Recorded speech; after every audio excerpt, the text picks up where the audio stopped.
Welcome to Daily Scripture Reading. I do not own the rights to this music. Esther chapter 3. This is the Amplified Version. Haman's plot against the Jews. After these things, King Ahasuerus Xerxes promoted Haman, the son of Hammedatha, the Agagite, and advanced him and established his authority over all the officials who were with him. All the king's servants who were at the king's gate in royal service bowed down and honored and paid homage to Haman, for this is what the king had commanded in regard to him.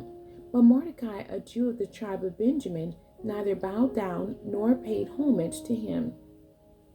Then the king's servants who were at the king's gate said to Mordecai, "Why are you disregarding the king's command?" Now it happened when they had spoken to him day after day, and he would not listen to them, that they told Haman to see whether Mordecai's reason for his behavior would stand as valid, for he had told them that he was a Jew. When Haman saw that Mordecai neither bowed down nor paid homage to him, he was furious. But he disdained laying hands on Mordecai alone, for they had told him who the people of Mordecai were, his nationality. So Haman determined to destroy all the Jews, the people of Mordecai, who lived throughout the kingdom of Ahasuerus. In the first month, the month of Nisan, March through April, in the 12th year of King Ahasuerus, Haman cast pur, that is the lot, cast before him day after day, to find a lucky day to approach the king, month after month, until the 12th month, the month of Adar, February through March. Then Haman said to King Ahasuerus, "There is a certain people scattered abroad and dispersed among the peoples in all the provinces of your kingdom. Their laws are different from those of all other people, and they do not observe the king's laws. Therefore, it is not in the king's interest to tolerate them and let them stay there. If it pleases the king, let it be decreed that they be destroyed, and I will pay 10,000 talents of silver into the hands of those who carry out the king's business, to put into the king's treasuries."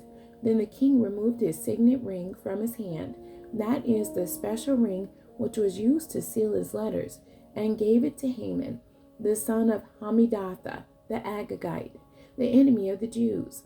The king said to Haman, "The silver is given to you, and the people also, to do with them as you please." Then the king's scribes, secretaries, were summoned on the 13th day of the first month, and it was written, just as Haman commanded, to the king's satraps, chief rulers, and to the governors who were over each province, and to the officials of each people, each province according to its script, writing, each people according to their own language, being written in the name of King Ahasuerus, and sealed with the king's signet ring.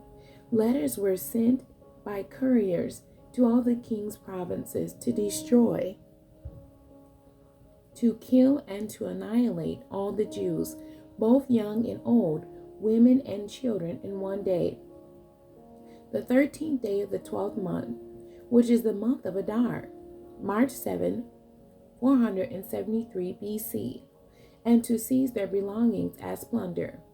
A copy of the edict to be decreed as law in every province was published to all the peoples, so that they would be ready for this day. The couriers went out hurriedly by order of the king, and the decree was issued at the citadel in Susa. And while the king and Haman sat down to drink, the city of Susa was perplexed by the unusual and alarming decree. The end. God bless you, and thank you for joining me today.